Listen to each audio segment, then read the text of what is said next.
রিয়া, তুমি শুনতে পাচ্ছ তো? চৌরাস্তার মোড়ে অপেক্ষা করছি আমি।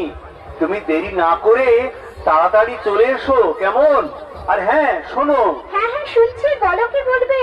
তুমি ওই যে জঙ্গলের রাস্তা দিয়ে ওই যে পুরনো পুলটা আছে ওটা পেরিয়ে আসবে। ওই রাস্তা দিয়ে কেউ চলাচল করে না, তোমাকে কেউ দেখতে পাবে না। হ্যাঁ, আর শোনো, হ্যাঁ সায়ন বলো, শুনছি।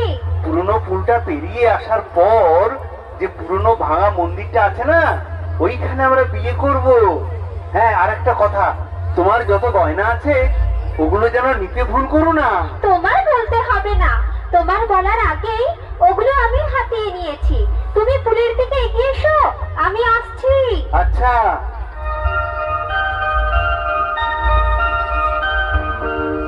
আহ, কি আনন্দ হচ্ছে আমার।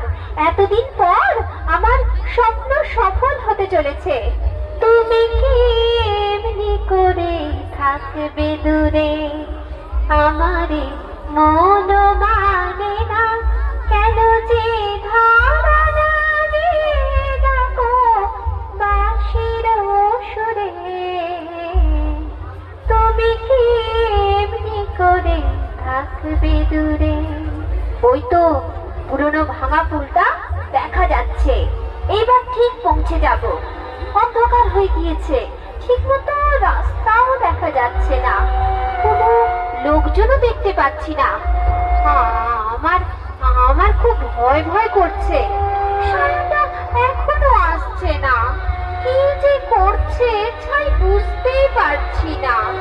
কি যেন একটা শব্দ হচ্ছে না? ওই তো মনে হয় খুব জোরে জোরে হাওয়া দিচ্ছে। সায়ন